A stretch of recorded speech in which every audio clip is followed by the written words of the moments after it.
Hey, what's up guys, Dan the Man here, and I'm here with a brand new video on a series that I really haven't talked about much on this channel, despite it being my favorite manga and anime series, which is Naruto. I've talked about it briefly in the past, and I have all the volumes, so if you've seen like my manga collection, you can't really see them in the back, it's too high up, but I love Naruto. I've had a long history with Naruto, not sexual, not a sexual history, but I started watching it back in Toonami, probably in like 2005, I'd say. So, been my favorite anime since then. I caught up to the manga back in probably like 2012. So I'm huge fan. And finally, they came out with the 1080p Blu-ray releases. Finally, Naruto has not been on Blu-ray.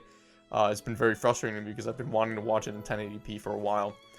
So I thought it'd be a cool idea to watch through and get each of the Blu-rays as they come out and watch through them and review, I guess, the content of the Blu-ray. Something else I wanted to mention is that you should follow me on Twitter because I want to start engaging with people more on social media, and I also am planning on starting an Instagram where I'll put, post pictures and things like in my collection or pickups I have, like manga pickups I get. I'll post I just went to Barnes & Noble, I just got this through Amazon, things like that. So mini updates, I guess, on manga pickups and things like that, which I'll probably still do videos on manga pickups, but if you want a sneak peek, I guess you can follow on. I'll make the Instagram probably while I'm making this video or editing this video, and then I'll put the link in the description. But my Twitter, I've had my Twitter for years and years, but so you can go follow that. That's always been in the description, and I tweet probably almost every day, a few tweets a day, a few tweets here and there throughout the week. So definitely follow me on there, and I'll talk to you guys on there if you want to talk about something specific, and I'll also update on videos and things like that. This Blu-ray specifically comes with episodes 1 through 27, so I was like, I gotta make sure that's right. But yeah, 1 through 27. The quality of the picture, fantastic. The colors look really great. It looks super crisp in not 2080, whoa, 1080p. It looks really nice, and it's great to finally see because we've been watching it in 480p for like years now. I watch it, rewatch it probably every few years, and it's just so nice to have these finally and have it in 1080p.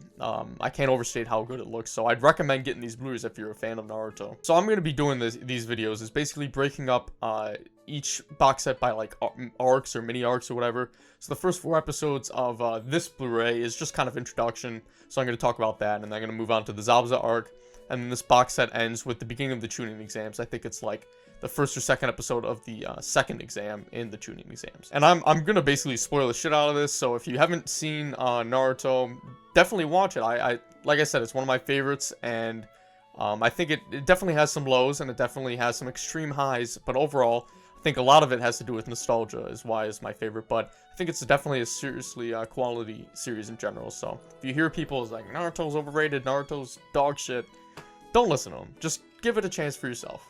Okay, so episode 1 starts off. It's basically one of the most classic anime episodes I feel of all time. It's super heartwarming. It's a great introduction to Naruto and his personality and the struggles he's gone through.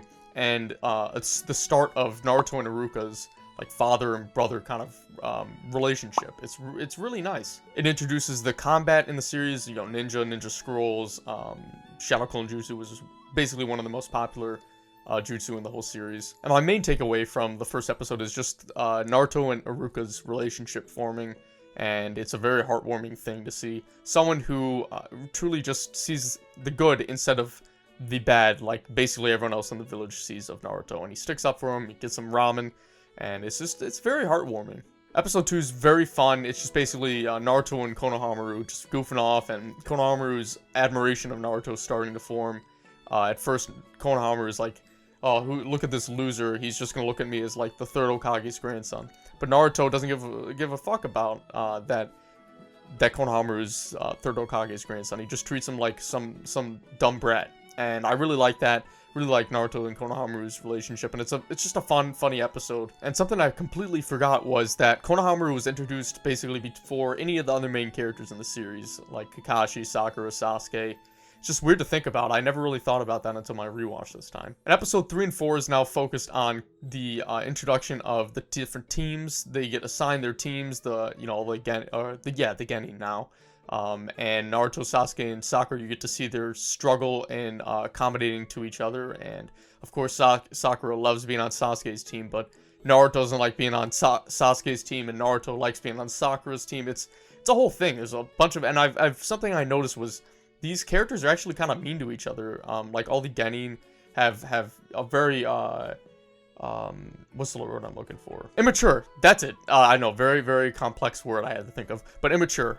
They all have immature viewpoints of each other, and like, I'm the best. No, I'm the best. No, I'm the best. I hate this person. I hate that person.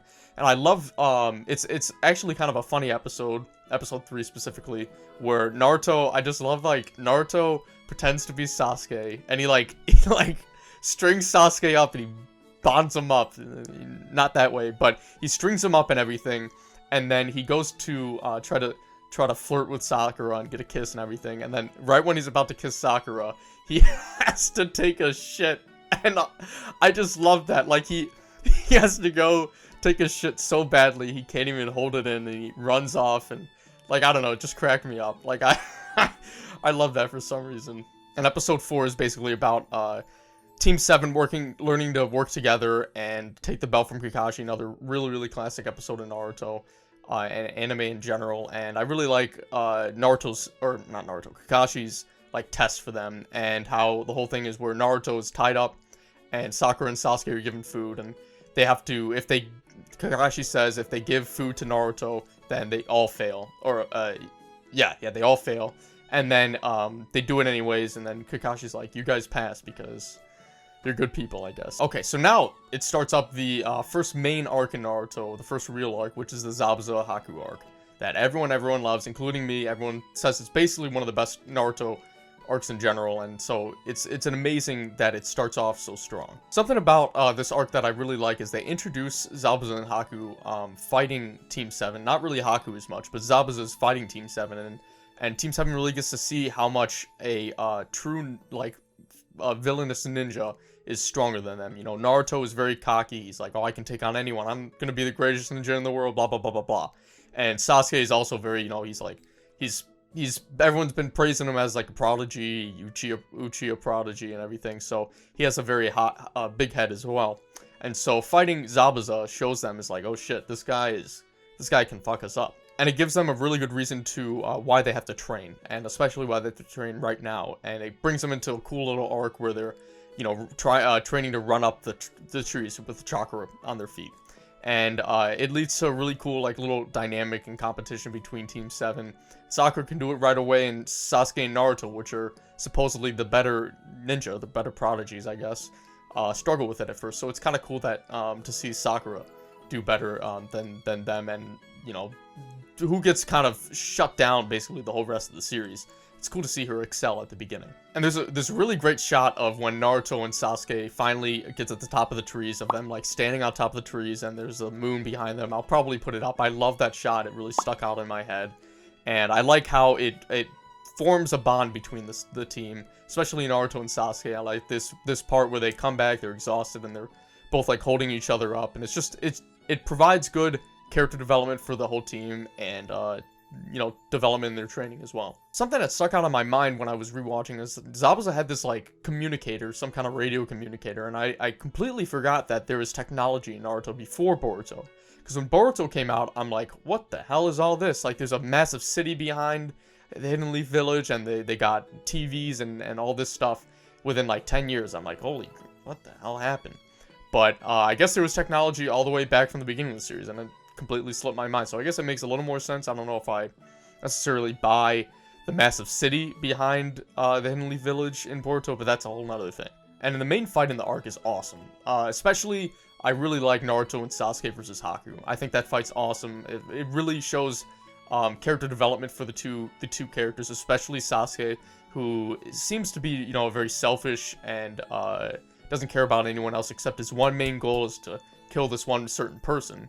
And he literally basically plans to sacrifice himself to save Naruto. It's really cool to see. And then Naruto goes into his one-tailed chakra mode, and I don't remember seeing that for the first time, but I'm sure when I saw that, I'm like, holy shit, this is crazy. And it really showcases the power of like whatever's inside him that people are scared of, and you can clearly see it. Like, he gets really mad, and he kind of loses control, and especially later on in the series, you see him lose control time after time. And so it can show that it gives him great power, but it also can be a extremely dangerous thing for the people around him, because he sometimes doesn't know what he's doing. But in this case, he's more focused on defeating Haku, and I think he hasn't lost his mind necessarily in this fight.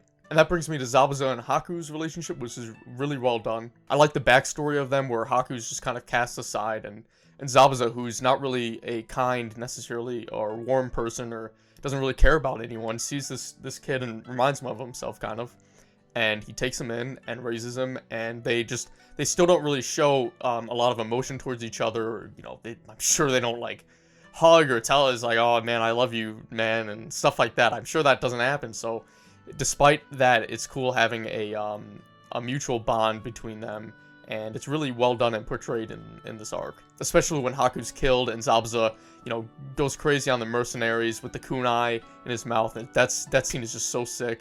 And when Zabuza finally falls and right next to Haku, and they die together, it's like really sad, and it's an emotional thing for even Team 7, and I think that's really well done. So yeah, overall, Zabuza and Haku arc, incredible introduction to the series, provides great character development for Team 7, and yeah, I love the arc, and it's a classic. I think everyone loves it, and I can rewatch it as many times as I want. I never really get tired of it. So next up is the Chunin exams, which finishes off the rest of this box set.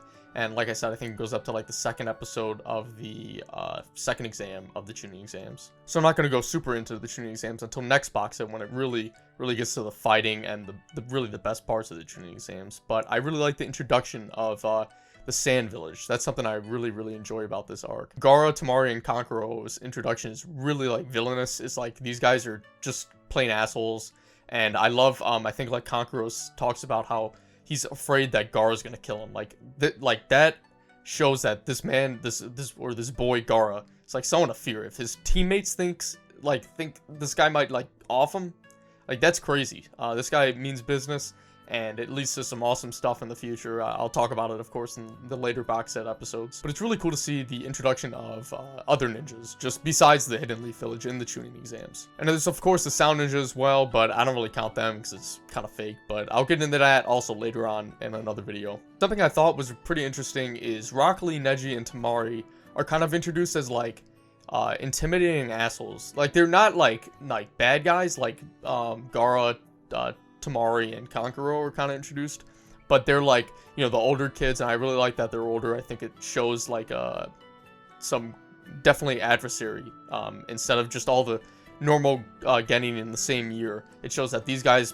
are probably a step above the other Genin because they've been training for a whole year after they've gotten out of the academy, and basically all the Genin that are going into the Chunin exams are just straight out of the academy and have gone on a few missions, but not too many. I love Rock Lee's like whole gung-ho thing where he's like, I can't wait to fight this person, I can't wait to fight this person. He challenges, Sasuke into a fight right there. He's like, oh, I know this guy, Sasuke Uchiha, let's fight right here. And he kicks his ass. Like that, and that shows like, seriously, these guys are a level above all the other Genin because they've been training for a whole year before them. Now, the first task of the Chunin exams, not a huge fan of. I mean, how could you be? It's just basically just a psychological kind of thing, but not like super good psychological thing. They just basically are doing this test, and you're not supposed to cheat, and if you cheat, you're out. So I think it's kind of clever, but the real good stuff starts to pick up in the second part of the exam. And the second part of the exam, I think, is a really great concept. How like, half of them have one scroll, half of the others have another scroll, and they're basically trying to get one of each scroll. So you have to protect yours and also get someone's at the same time. Similar, I guess, to Capture the Flag, except it's not like in one area. The Forest of Death is an awesome location for this. It's very dire. You can't see any light around. It just sets a great mood for the whole task, where basically it's every team against them, another team, and it's an enclosed area, so there's no way of escaping, and I really like that. And so that's basically it for the first box set. Like I said, it basically, they just get in the Forest of Death and then it ends. And I have the second box set that came out. This one came out in like December, but I didn't really think of this. I wasn't really making videos back then either, but so I'm going to plan on doing these as they release. So for the second box set, I'm going to catch up before May, which is when the third box set comes out. So when the third box set comes out, I'll basically probably have that, I got to watch like 27 episodes first, but I will probably have that up within like 3 weeks, I say, of that box set releasing. And real quick, another thing I wanted to mention was, for some reason in this box set, I thought it'd be like, oh, they end the box set after the first opening and ending ends. But for some reason, they end it like 2 episodes into the second opening. I just thought that was kind of weird, because I thought for my brain too mentally, I'd just be like, it's succinct. Is that first ending, first opening ends at the first box set. Second opening and second ending starts on the second box set. Makes sense, but I don't know. I don't know why they did that. By the way, the first opening and ending of Naruto, so classic, so amazing. I can listen to those all the time, and yeah, I wanted to give a shout out to those, because those are pretty awesome. Okay, so that's basically everything I wanted to say about each arc, or I guess mini arc in this box set. I really enjoyed doing this. I really enjoyed watching through these, and if you want to do that same thing, buy the box sets and then watch along, and then I guess you're up to date for each review. That'd be something to do, I guess. But I really recommend the quality of these box sets. 1080p looks gorgeous. It's breathtaking. All right, and that's the video. I really want to thank you guys for watching all my videos and liking them and subscribing and commenting and all that stuff. It really means a lot to see people that actually like my videos and talk to people about things and give recommendations. I like doing that kind of thing, and it just means a lot. It means a lot that people actually watch them. So thank you guys, and I'm almost at 1,000 subscribers, which is crazy. That's very exciting. So I'll have like a big celebration for when I hit 1,000 subscribers. So look forward to that, I guess. But yeah, thank you guys for watching, and I'll see you guys next time.